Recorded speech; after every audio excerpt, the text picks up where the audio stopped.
Bethel Roman, one-handed grab. Results in a gain of 47.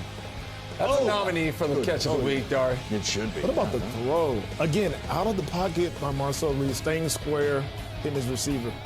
3 plays later, 3rd and goal for the Aggies. Reed, not ideal. No, one of his few mistakes. A.J. Halsey picks it off, takes it 25 yards, and LSU with a chance before half to make A&M pay for that turnover. Garrett Nussmeier, Berry, and Brown. Best throw of the night right there. Dropped it in perfectly over the receiver's shoulder, and all of a sudden, LSU looks like they got life. 3 plays later, it's the freshman Harlem Berry into the end zone, and LSU takes the 15-14 lead. Extra point off the upright. They would later add a field goal. They led at the break 18-14, and then everything changed. First drive of the second half, Marcel Reed. One of his 2 rushing touchdowns. Don't touch me, man. Silly, man. Insult to injury right there. 13 carries, 108 yards, and the 2 scores for him, ensuing LSU possession. Nussmeier sacked, one of 7 on the night for Texas A&M. I feel like we kept watching Nussmeier get picked up by his teammates over and over again, man. Felt bad for Nuss. And then Casey Concepcion takes the ball, and here we go. This won't be the only punt return touchdown we show you today, by the way. 177 all-purpose yards for KC Concepcion. The transfer has made a huge difference for the special teams as well as his Texas A&M offense. Yeah, he also had a touchdown catch, by the way. Aggies rout LSU in the second half, outscoring them 35-7, and the 35 came in a row.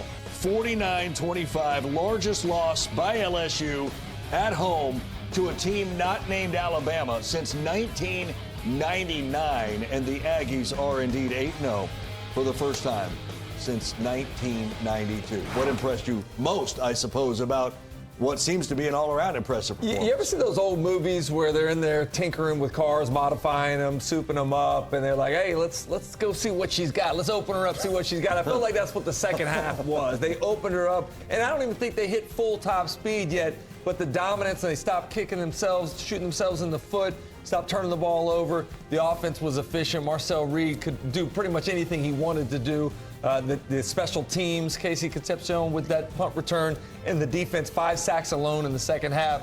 This was what I've been waiting for. I said they're the team with the highest ceiling in the SEC.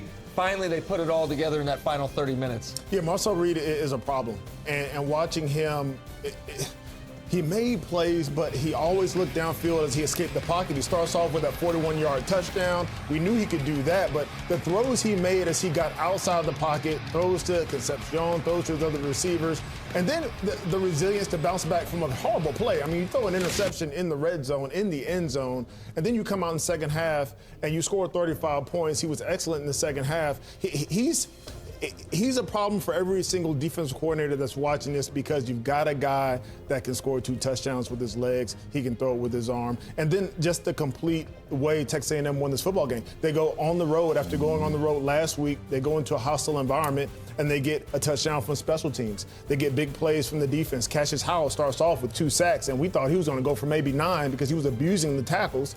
And then offensively, they play well too, even without Le'Veon Moss, right? And so there's player after player after player after player, and you're starting to think that this Texas A&M team should be in the conversation, not just in the SEC, but on a national stage. And there's another conversation. It's called the Heisman Trophy conversation, and Marcel Reed's name is squarely in the mix now in that Heisman Trophy candidacy because of his ability to run, because of what he's doing with throwing the football, and all those weapons around him. An 8-0 team that's going to have a chance to be there in the end, and the quarterback playing like he is, we're going to see this dude in New York. As we should. By the way, Mike Elko said after the game that this team is just different. It's got a togetherness that this team hasn't had before. They look dangerous. They look dangerous. By the way, later in the show, we are going to rank our top 5s, and I know a lot of you all out there criticized us because we didn't have them number 1. You might have been right. You might have been right. You got to prove it first. This was a game you go on the road, Death Valley at night, where Brian Kelly had only lost one. And they showed big time. They can play defense. Yeah. They can play. They held LSU to 89 yards total in the second half. My goodness. Alabama, South Carolina. This is not supposed to be. In the second half. My goodness. Alabama, South Carolina. This is not supposed to be close. Carolina lost their last two. Alabama up at the half in Columbia, 14-6. It's hard to overthrow him, although he almost underthrew him. Yeah. Incredible post route on the cover. Back Simpson to Jeremy Bernard. 2-point conversion ties it at 22.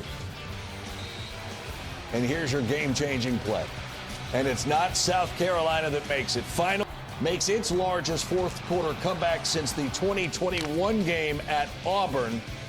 And they get the win, 29-22. And Kalen DeBoer's squad, a perfect 5-0 in SEC play.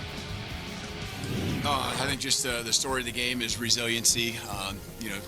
Doesn't matter how you win. It ain't gonna be pretty all the time, especially when you go on the road. SEC game. Coach Beamer, a well-coached team. We knew they were gonna fight.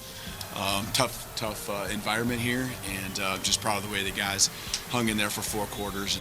Yeah, obviously a gut-wrenching loss, to say the least. Thanks to our fans, they were unbelievable today.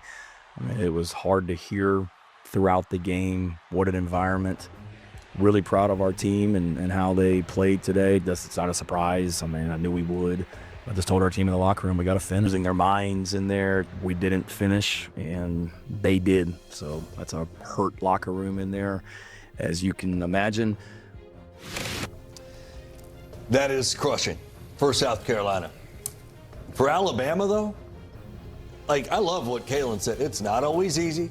Not in this league, it's not going to be easy. And they won with a variety of tools, quite honestly. The pick six, the strip at the end of the game.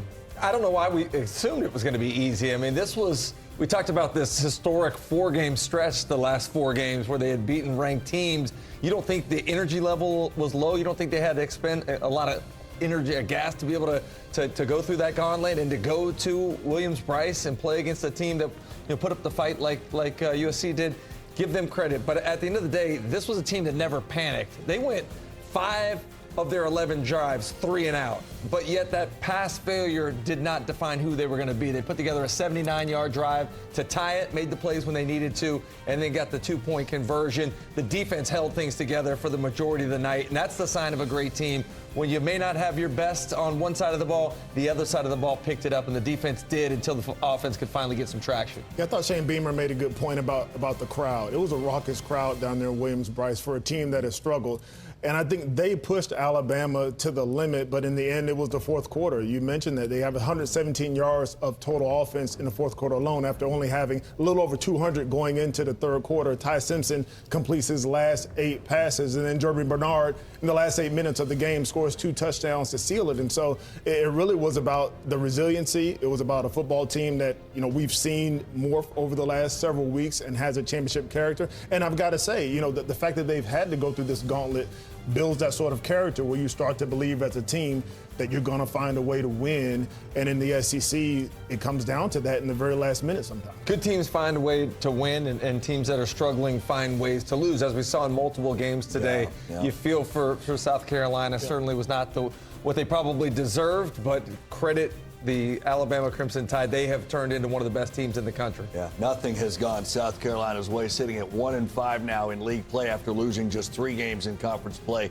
a year ago. Meanwhile, Alabama is 7-1 or better through 8 games for the 17th time in the last 18 seasons. All right, we're just getting rocking and rolling here on SEC football final. SEC football final, Auburn and Arkansas, 2 teams each looking for their first conference win of the season.